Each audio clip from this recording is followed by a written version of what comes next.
Começa agora mais um Documentação, o programa que traz o Brasil para dentro da sua tela. Histórias de brasileiros com informação e entretenimento. Hoje nós vamos conhecer a história da construção de Brasília contada por 50 mulheres que chegaram ao Planalto Central entre os anos de 1956 e 1960. São mulheres das mais diferentes profissões e classes sociais que dão depoimentos cheios de emoção. O documentário é uma nova e feminina forma de recuperar a história da mudança da capital para o interior do país. Tempos de poeira e entusiasmo para contribuir com o sonho de Juscelino Kubitschek, Niemeyer e Lúcio Costa.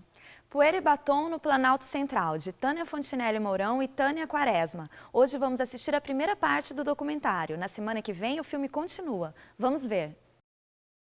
Brasília é a mulher que teve coragem de ir para dentro do país e fazer o país florescer. Em meio à terra virgem desbravada, na mais esplendorosa alvorada, sorri como um sorriso de criança, um sonho transformou-se em realidade, surgiu a mais fantástica cidade, Brasília, capital da esperança. Nós somos acostumados com a poeira e com a lama, porque a gente tomava banho, passava um pó e aí um batom e vinha, né?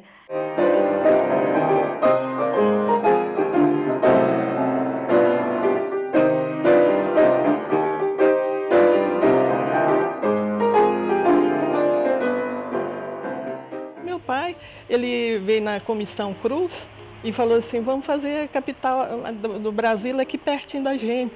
A comissão só marcou o lugar, né? E ele falou assim, a capital vai ficar aqui perto da gente, Brasília, vai chamar Brasília, não sei o quê. Antônio, uma tarde chegou lá em casa e disse, sabe, nós vamos para Pires.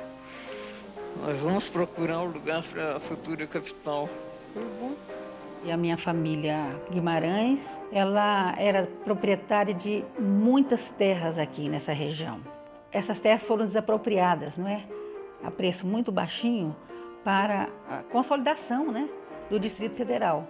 Foi na época que veio essa comissão do Policoelho para verificar os sítios, o local. E não tinha um hotel, porque Planaltina é uma cidade muito pequena. Então, essa comissão Policoelho foi hospedada pelo Dr. Osana Guimarães na fazenda dele, chamada Larguinha. Essa comissão toda fazia tudo isso aí a cavalo. Era uma comissão que ia até quase chegando a Formosa. Marco da futura capital, erigido em 7 de setembro de 1922 no governo do presidente Epitácio Pessoa, no lugar designado pela Comissão Cruz, é visitado pelo general Policoelho e sua comitiva, acompanhado por grande massa de fogo de Planaltina, inclusive um fotógrafo de luxo.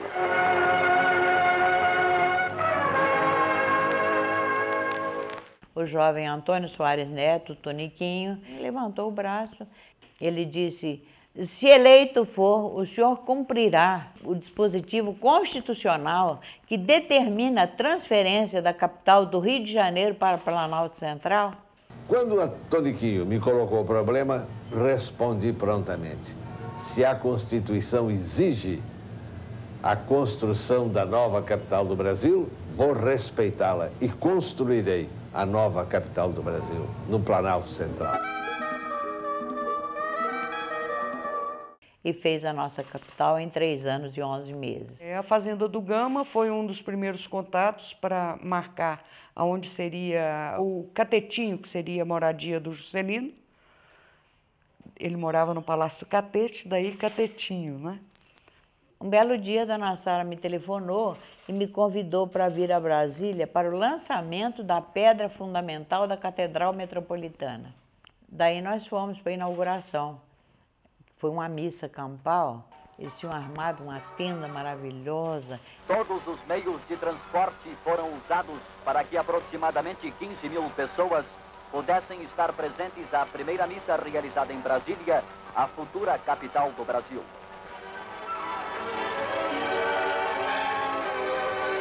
E naquela época se usava muito sapato de camurça. E eu toda besta comprei um sapato de camurça marrom, toda chique, crente que ia aprontar. Quando cheguei aqui, que a gente foi saltar do carro para entrar na missa, o sapato endureceu no pé, porque enfiamos o pé na lama e o sapato ficou duro no pé. Para tirar depois foi uma dificuldade. Eu acho que se não houvesse mulheres em Brasília, Brasília não teria sido construída como foi. Não é que as mulheres fossem para as obras, fossem mexer com betoneira, pegar martelo, bater prego, não é isso. Elas davam a retaguarda, sem a qual os homens não fariam, entende? A participação das mulheres na Constituição de Brasília foi de uma grande importância, porque vieram primeiro os homens. Então, as mulheres que vieram no início eram muito poucas. E tinha outras que estavam na frente, né? Como teve engenheira, teve um monte de mulheres que na época não era uma coisa muito comum. Eu digo sempre, não eram da época, elas eram mais na frente da época, né? A Neiva mesmo, ela veio para Brasília ser motorista de caminhão. Eu era motorista de caminhão, tinha uma vida, qualquer pessoa, qualquer mulher que gosta de trabalhar devia até invejar. De um dia para outro, descortinou a vida. Eu comecei a ver e ouvir os espíritos. Mamãe trabalhava à noite, quase a noite inteira, em cima de uma prancheta, fazendo a medição das fazendas, ajudando meu pai, porque ele saía para o campo e ela ficava em casa. Então ela passava o tempo todo fazendo esses mapas e datilografando, naquela época não tinha computador, para desapropriar as terras. Daí é que você poderia dar o começo, então, a Brasília. Desenhava, calculava dia e noite, porque o Juscelino deu um prazo. Eu quero para 5 anos, o que deveria ser em 50. Eu cheguei em Brasília aos 13 anos de idade, com meu pai, que foi a primeira família de engenheiros a chegar em Brasília. Nós morávamos em Goiânia, eu, minha mãe e meus 3 irmãos. Ele chegou em casa e disse, amanhã nós vamos para Brasília, de mudança. Minha mãe, vamos. A gente chegou em novembro de 1956. E aí a gente ficou durante o ano de 1957, a gente ficou indo e vindo todo final de semana e férias, porque não tinha escola. Em 1958 ele conseguiu fazer o ginásio Brasília para que as famílias pudessem trazer os filhos, que era o problema maior da época. Mas a gente lembra tudo com muito carinho, né? Porque meu pai também era uma pessoa muito alegre, tudo para ele era festa, felicidade, tudo bem. O JK fez uma coisa que é a Caravana da Integração Nacional. Esse foi um dos momentos históricos mais bonitos do Brasil. Saiu uma caravana do Nordeste, outra caravana do Sul, outra caravana do Oeste e outra caravana do Norte. E essas caravanas deviam se encontrar aqui em Brasília, antes da inauguração. E o JK recebia cada caravana dessa. Esses carros foram os primeiros carros produzidos no Brasil. Foi a indústria brasileira que botou os carros à disposição desta caravana. Em frente à matriz de Nazaré, tem lugar a reunião de veículos que comporão a coluna norte da Caravana de Integração Nacional. Brasília ainda está longe, mas o ânimo dos pioneiros é grande. A coluna norte avança para o local, onde o bravo e destemido engenheiro do progresso, Bernardo Sayão, encontrou a morte quando lutava de igual para igual contra a densa floresta. Foi um choque enorme para todos nós, né? Porque um acidente assim, você não pensa. E foi um acidente na estrada, então uma coisa muito inesperada. Quando nós estávamos já na fazenda da Grande do Douro, começou a chegar muita gente para morar ali. Aquilo a gente não acreditava. Eu nunca pensava que ia ser uma coisa tão maravilhosa. A gente ficava encantada, mas também ficava assustada com tanta gente chegando. Em julho de 59, vi os ministérios todos ainda em formação e a cidade toda não existia. A rodoviária era um movimento de terra só. Mas como tudo aqui se fazia do dia para a noite, eu acreditava que realmente ia estar pronta a cidade no dia da inauguração, né? E eu morava em Belo Horizonte. Então tinha saído a novidade de começar a construir a mudança da capital, do Rio de Janeiro para que ainda não sabia o lugar, mas havia de ser ou em Minas, que umas pessoas queriam, né? Ou aqui em Brasília. Então, nesta ocasião, eu resolvi, sem nem mesmo falar com o marido, que ele mandasse a mudança, que nós íamos mudar de Belo Horizonte. E assim nós mudamos. Aqui para Brasília, morei no Núcleo Bandeirante, na primeira avenida. Não tinha ainda nada. E nós, então, conseguimos uma casa de madeira, muito simples, mas era grande. Só nesta minha casa, no Núcleo Bandeirante, que tinha água. Nas outras não tinha. Brasília era muito falada no Nordeste, né? Eu sou do Nordeste, sou do interior, e era de praxe pessoas virem para cá, para ajudar na construção de Brasília. Eram caminhões e caminhões que vinham lá do Nordeste, vindo para cá com pessoas para trabalharem aqui na construção de Brasília. Houve um concurso para os professores, né, virem para cá. Eu tive sorte que eu fui das primeiras em música. Fui logo chamada para o primeiro colégio que teve aqui, foi o Colégio Caseb. Brasília surgiu para mim como uma esperança de vida, porque eu era garota ainda, jovem, querendo mudar de vida, e o Brasil estava muito atrasado, precisando de melhorar. Surgiu a aprovação de Brasília. Começou, então, a construção. A Juscelino chamou nós para Brasília. Brasília disse que não dava nada. A Juscelino me deu tudo, né? Mandou trator e mandou tudo aqui, né? E nós ficamos morando aqui. Aí nós plantamos aqui, mas deu bonito, né? Aí a primeira colheita que nós fizemos, aí Canegai levou tudo para o presidente Juscelino. Aí ele ficou contente, né? Ele falou assim, nossa, que bom, chama mais japonês. Em 55, em Goiânia, meu pai, ele frequentava uma roda de amigos, inclusive políticos, e nessa época já se ventilava na mudança de capital para Brasília. Então o Juscelino circulando aqui com ele, todo assim, pois é, e aí, japonês? A japonesada vem ou não vem para Brasília? Meu pai foi e disse assim, mas a terra aqui é muito ruim. Aí o Juscelino respondeu, se fosse boa a terra não precisava de japonês, né? Então foi assim que deu início a vinda da colônia japonesa aqui para Brasília.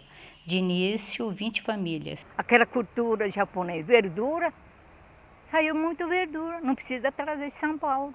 Primeira vez que eu ouvi falar em Brasília foi 58, né? Diz que é o lugar que tinha muito índio, que não tinha civilização nenhuma, meio do mato, cerrado, né? Lugar assim que o pessoal tinha pavor, né? Parece que era do outro mundo, mas nós tivemos coragem de vir para cá porque tinha uma promessa muito grande, né? E meu marido ganhou muito dinheiro, graças a Deus. Foi morando no acampamento. A primeira notícia que tive em Brasília, eu morava em Séries ainda. Eu encantei, eu sou aventureira. Saí da minha terra com 19 anos para casar com um jovem igual eu, para vir para o Brasil de uma vez. Tem que ser aventureiro, né? O avião que vinha da Guiana me pegou em Macapá e eu vim. Quando chegou aqui em Brasília, ele sobrevoou Brasília e olhou, olha, aqui será a futura capital do Brasil. Aí eu olhei assim, só tinha aquela terra vermelha, né? O esqueleto, os ministérios, eu falei, para que eu venho?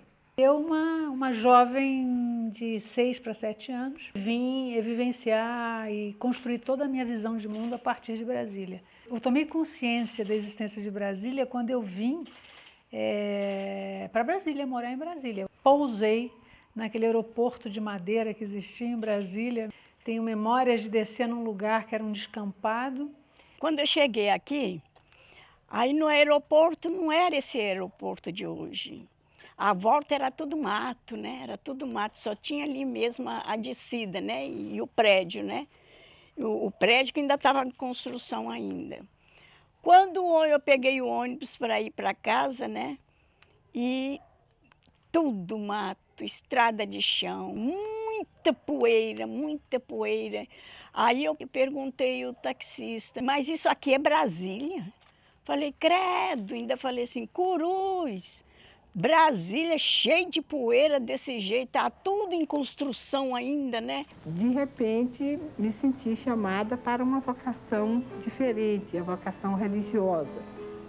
Estava começando a construção, bem no centro do Brasil, da futura capital do país. Eu fui indicada como uma pessoa que satisfazia as necessidades do trabalho da congregação em Brasília. Então, ficou combinado que no dia 15 de setembro, as irmãs poderiam vir que o alojamento já estaria pronto. E eu perguntei, se nós vamos trabalhar com os candangos, por que então não vamos morar na Vila Operária junto com eles? E disseram que a administração da Nova Cap não achou muito bom, porque queria que as irmãs também trabalhassem junto às senhoras que já existiam, dinamizando mais a Associação das Pioneiras Sociais, que tinha sido criado no Rio Dona Sara e tinha sido recém-criado um núcleo em Brasília, com a presidência da dona Coraci, esposa do Dr. Israel. E que também, morando muito ali, as irmãs iam ser assediadas dia e noite e realmente não iriam aguentar. Mas eu continuei pensando que o ideal teria sido isso, a gente se identificar inteiramente com a população com quem a gente iria trabalhar. Vim de Currais Novos, no Rio Grande do Norte, de Pau de Arara. Tem uma lona, cobre o carro, né? E tem bancos assim, a gente vai sentando juntinho, vai sentando até completar aquele caminhão de gente. O joelho encostando nas costas do outro, o menino vem no colo ali, espremidinho. Eu mesmo vinha grávida, né? O barrigão só vendo. Quando chegava no lugar que a gente descia todo mundo, assim, no mato, perto de um córrego. Quem trazia comida pronta, dava um jeito de esquentar. E subia novamente. Terminamos a viagem com 10 dias. Eu fui a Friburgo e lá eu conheci meu marido, que trabalhava no Banco do Brasil. Nós procuramos uma nova moradia. O pai dele, no princípio do ano 57, telefonou para o meu marido e disse, escuta, eu li no jornal que vai abrir agência provisória no Núcleo Bandeirante do Banco do Brasil, onde vai ser construída a nova capital. Uma vida nova que nós queremos começar e uma capital nova ser construída, e se combinava. E cheguei aqui antes da inauguração e olhei assim, tudo muito seco, não tinha folhas verdes. No aeroporto eu escrevi um poema sobre isso. Busco o verde das folhas numa busca sem fim. Mas o que eu busco, por certo, é o verde dentro de mim. Era um negócio, assim, estranhíssimo para mim. Cada lado que eu olhava era coisa subindo, construindo, os lacerdinhas voando.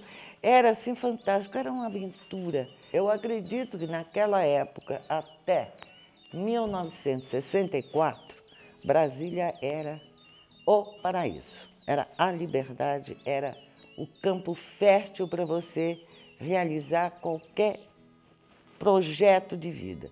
Aqui em Brasília, eu aprendi a ser independente, ser uma mulher assim que podia expressar no meio político, no meio social, dos empresários que estavam em Brasília.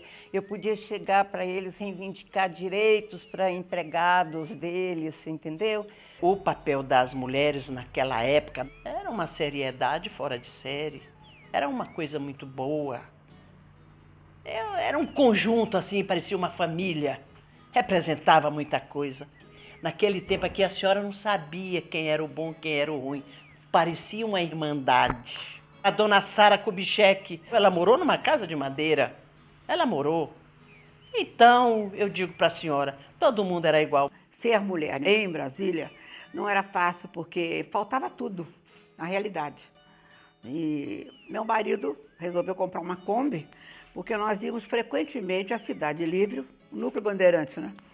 Para comprar carne, não tínhamos açougue aqui, não tínhamos nada. E das quitanas, comprar legumes, frutas, tudo isso. Ser mulher naquela época era como se você fosse um botão de rosa perfumado ali naquele lugar, ali na presença deles, sabe? Que eles admiravam e sentiam a alegria de ter um perfume de uma flor ali por perto, né? O que seria desses trabalhadores se não tivesse essas mulheres ali dispostas também a suar e trabalhar ali? Eu tenho muito orgulho de ser pioneira.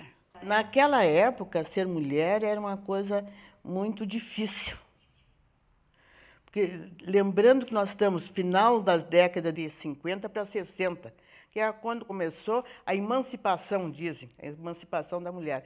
Então, quem era arrojada, como eu fui naquela época, saí da casa dos meus pais, bem instalada, né, com emprego fixo, universitária, e eu iria, então, no caso, para o centro do país para trabalhar aqui, após seleção, né? Eu acho que foi muito difícil para a mulher. Muito difícil, muito sacrifício, saíram das suas origens em busca do Eldorado. Isso aqui era o Eldorado, era a promessa do futuro, era a bênção que Deus mandava na vida de cada família que veio do Nordeste, especialmente do Nordeste, a maioria, não é? Porque veio gente de Minas, veio gente do Sul, e uma era bordadeira, a outra era só cozinheira, a outra era lavadeira, a outra fazia pão, biscoitos. Olha, naquele começo, principalmente, as mulheres elas são parceiras dos homens. A gente percebia que os homens que estavam sozinhos, o rendimento não era o mesmo.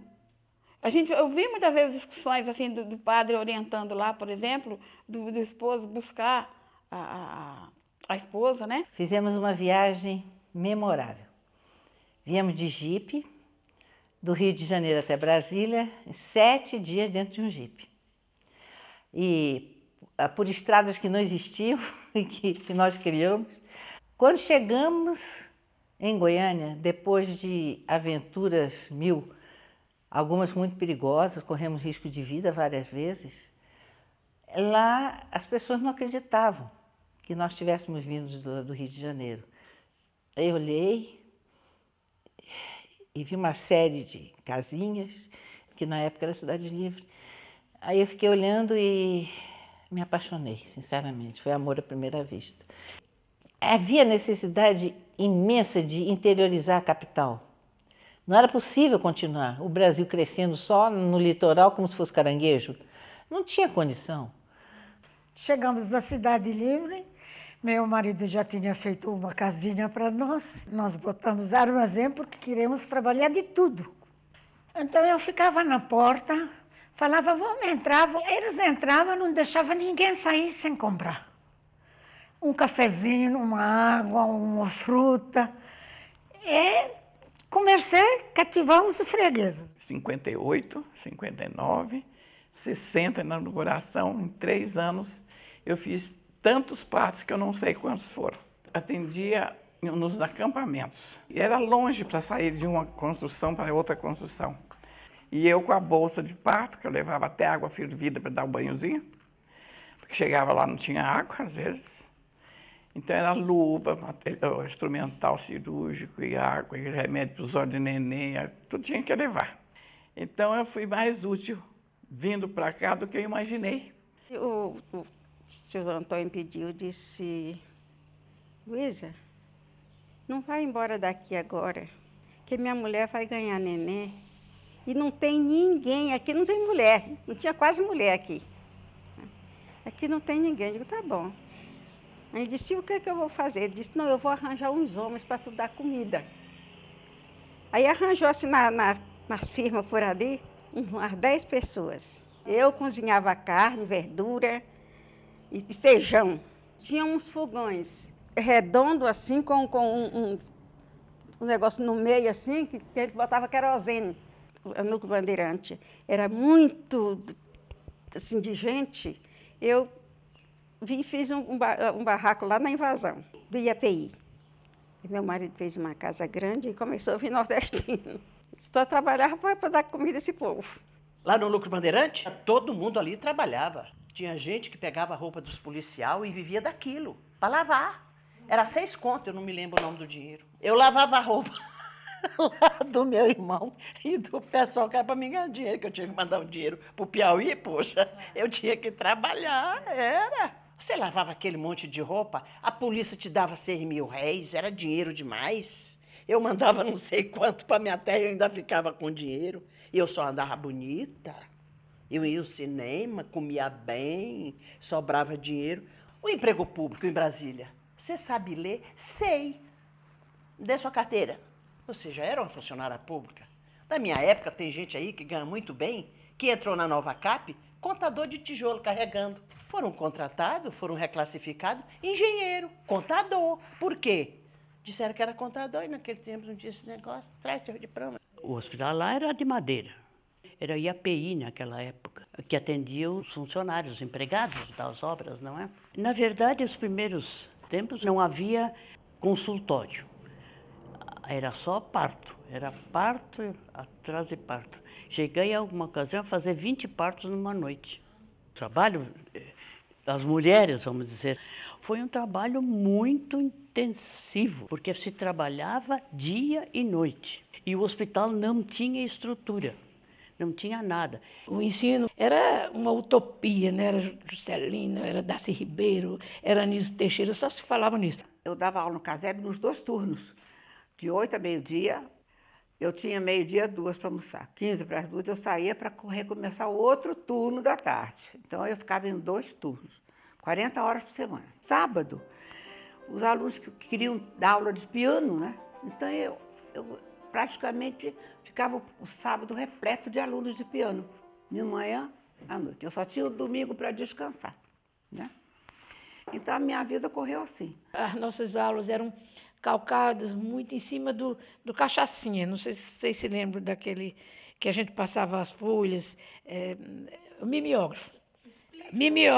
O mimeógrafo, que era movido a álcool, toda escola tinha um. Era o computador de hoje, era a impressora do computador de hoje. A primeira escola classe era no acampamento dos engenheiros. Ela chama Escola Júlia Kubitschek, por causa da mãe do nosso presidente, né? Puseram nome na escola. Era muito bem organizada, era de 2 andares. Servíamos lanche, porque era o propósito dos pioneiros de educação de Brasília de mudar a maneira do ensino no Brasil. Então, quiseram começar por Brasília, que era para a criança ficar o dia todo na escola. Quais crianças que frequentavam? Desde filho de médico até o filho dos empregados. Então, eu me ofereci para ensinar os japoneses a falar português. Tinha japonês até 7 anos, e idosos também. No Núcleo Bandeirante tinha um mercadinho que vendia tudo, né? A verdura, todas as verduras fresquinhas. A gente ia lá, eles tinham pego do outro dia na chácara. Então eu comprava muito lá. Aí eu cheguei lá numa loja, nem vi que o homem era japonês, e comprei alface, couve, comprei tudo que tinha direito. E depois falei para ele, quanto é? Quanto que eu tenho que lhe pagar? Não precisa pagar nada, já pagou. Você, professor meu. Para saber mais sobre as ações do governo voltadas para as mulheres, acesse o site da Secretaria de Políticas para as Mulheres em www.spm.gov.br. Tchau e até o próximo programa com mais Poeira e Batom no Planalto Central.